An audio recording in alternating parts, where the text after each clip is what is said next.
আসসালামু আলাইকুম। বেতন কাঠামোর গেজেট প্রস্তুত অর্থাৎ পে স্কেলের গেজেট প্রস্তুত, কাটাছেঁড়া হচ্ছে ভাতা।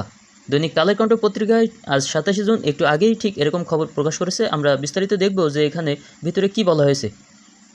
সরকারি কর্মকর্তা কর্মচারীদের জন্য ঘোষিত নবম জাতীয় পে স্কেল আগামী 1 জুলাই থেকে কার্যকর করার প্রস্তুতি প্রায় শেষ পর্যায়ে। সংশ্লিষ্ট সূত্র জানিয়েছে, নতুন পে স্কেলের রূপরেখা চূড়ান্ত করা হয়েছে এবং খসড়া গেজেটও প্রস্তুত রয়েছে। যে কোনো সময় আনুষ্ঠানিক গেজেট প্রকাশ করা হতে পারে। জানা গেছে, সরকারি চাকরিজীবীদের বেতন বৃদ্ধির হার এখনও আনুষ্ঠানিকভাবে চূড়ান্ত না হলেও সরকার পে স্কেলের গেজেট প্রকাশের আগে 3টি বিকল্প নিয়ে কাজ করছে বলে জানা গেছে। এর মধ্যে যে কোনো একটি প্রস্তাবকে চূড়ান্ত করে 30 জুনের আগেই গেজেট জারি করা হবে নবম জাতীয় পে স্কেল বিষয়ক সরকারি গেজেট। বর্তমানে অর্থ মন্ত্রণালয়, জনপ্রশাসন মন্ত্রণালয় এবং মন্ত্রিপরিষদ বিভাগ প্রয়োজনীয় আইনি ও প্রশাসনিক প্রস্তুতি দ্রুত শেষ করার কাজ করছে। অর্থ মন্ত্রণালয় সূত্রে জানিয়েছে, পে স্কেলের আর্থিক প্রভাব, প্রশাসনিক প্রস্তুতি এবং বাস্তবায়ন কৌশল সহ সার্বিক খুঁটিনাটি দিক বিশদ বিবেচনার জন্য সরকার গঠিত সচিব কমিটির সভায় যে 3টি প্রস্তাব করা হয়েছে, এর মধ্যে প্রথম প্রস্তাব সব গ্রেডের জন্য মূল বেতন 50% বৃদ্ধির কথা রয়েছে। দ্বিতীয় বিকল্পে প্রথম থেকে নবম গ্রেড 40% এবং 10 থেকে 20তম গ্রেড 60% বেতন বৃদ্ধির প্রস্তাব রাখা হয়েছে।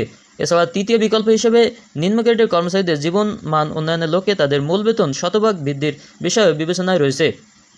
খসড়া অনুযায়ী নতুন বেতন কাঠামোয় মূল বেতন উল্লেখযোগ্য হারে বাড়ছে, তবে ব্যয় কমাতে কর্মচারীদের ভাতায় কাটাছেঁড়া করতে যাচ্ছে সরকার। এদিকে সরকারি ব্যয় নিয়ন্ত্রণে বিভিন্ন ভাতা পুনর্মূল্যায়ন ও সীমিতকরণে জোর দেওয়া হয়েছে। বাতিলও হতে পারে ছোটোখাটো কিছু ভাতা।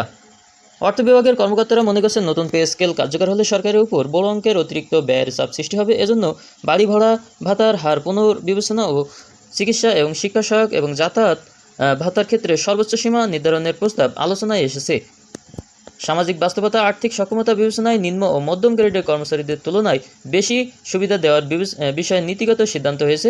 নতুন পে স্কেলের আওতায় লিভ প্রিপারেটরি টু অর্থাৎ এলপিআর ভোগরত কর্মকর্তা কর্মচারীদেরও অন্তর্ভুক্ত করার সিদ্ধান্ত নেওয়া হয়েছে। ফলে তারা নতুন বেতন কাঠামোর সুবিধা থেকে বঞ্চিত হবেন না।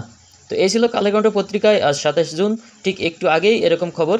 তো বিস্তারিত পরবর্তীতে আরও জানা যাবে। পে স্কেলের গেজেট সম্পর্কিত সব আপডেট পেতে অবশ্যই আমাদের সাথেই থাকবেন, আর লাইক দিয়ে কমেন্ট করে অবশ্যই মতামত জানবেন।